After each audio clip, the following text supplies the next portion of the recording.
Jumpa lagi dengan saya, Mr. Sorchan, di dalam channel pengembangan kepribadian atau mentoring self improvement. Saat ini kita belajar tentang hukum-hukum pertumbuhan pribadi. Kita belajar tentang hukum kesadaran untuk bagaimana kita bisa mengenali diri sendiri. Kita belajar cara untuk menemukan hasrat dan maksud hidup kita. Kita masuk di pertanyaan yang kedua. Apakah yang kita ingin lakukan? Apakah yang kita ingin lakukan? Jelas, ada kaitan yang erat antara menemukan hasrat kita dengan mencapai potensi kita.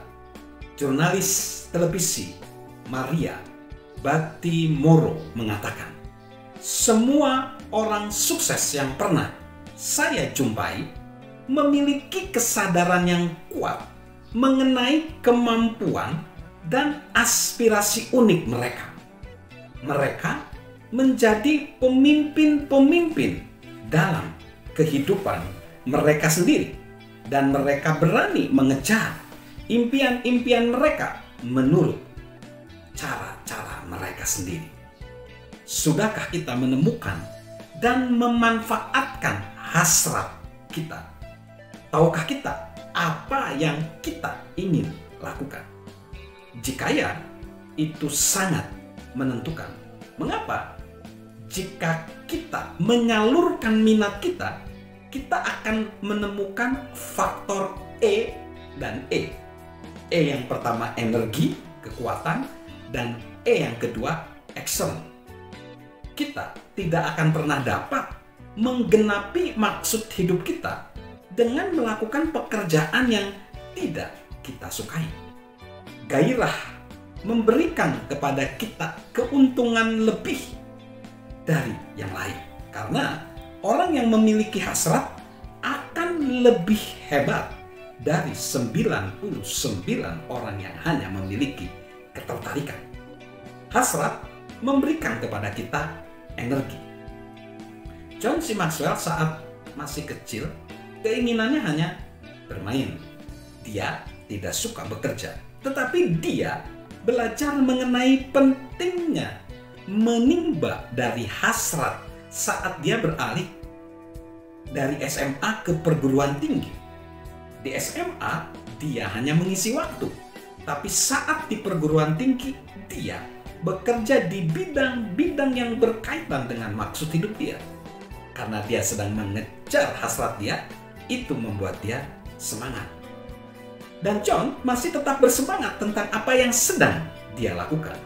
Sekarang karena dia sudah berusia pertengahan 60-an, orang-orang bertanya kapan dia pensiun. Sejujurnya, itu tidak muncul dalam pikiran dia. Mengapa orang mau berhenti melakukan apa yang disukainya? Tidak ada yang berhasil kecuali kita lebih suka melakukan hal lain.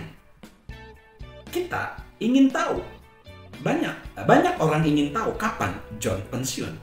Ya mungkin saat dia meninggal, saat itulah dia akan berhenti menjadi pembicara, berhenti menjadi penulis buku mungkin. Nah, bagaimana caranya mengetahui apa yang kita ingin lakukan? Bagaimana caranya menyalurkan hasrat kita? Dengarkanlah kata hati kita. Perhatikanlah apa yang kita paling suka lakukan.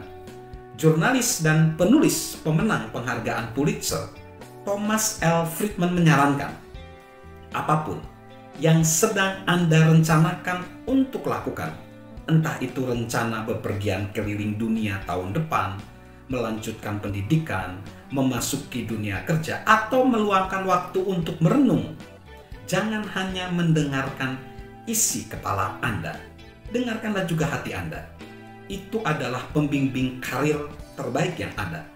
Lakukanlah hal yang paling Anda sukai, dan bila Anda belum mengetahuinya dengan jelas, teruslah mencari tahu.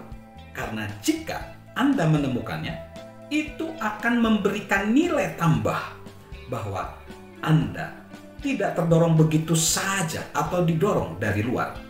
Anda akan menjadi seorang radiolog yang tidak tersentuh, seorang insinyur yang tidak tersentuh, seorang guru yang tidak tersentuh. Kalau sahabat Mr. Sorchan tidak pernah mengetahui apa yang kita ingin lakukan, kita mungkin akan frustasi seumur hidup kita. Penulis Stephen Covey mengatakan betapa berbedanya kehidupan kita bila kita benar-benar mengetahui apa yang paling penting bagi kita dan menyimpan gambaran itu dalam pikiran kita. Setiap hari kita akan mengatur diri sendiri untuk menjadi dan mengetahui apa yang paling berarti. Mengenali diri kita sendiri dan apa yang ingin kita lakukan adalah satu hal terpenting yang harus kita lakukan dalam hidup kita. Salam untuk terus bertumbuh secara pribadi. Salam sukses luar biasa dari saya, Mr. Sorchan. Halo guys, sahabat Mr. Sorchan. Yuk subscribe channel Mr. Sorchan, beri komentar dan share agar orang lain bisa menjadi lebih baik. Salam sukses luar biasa, salam sehat selalu dari saya, Mr. Sorchan.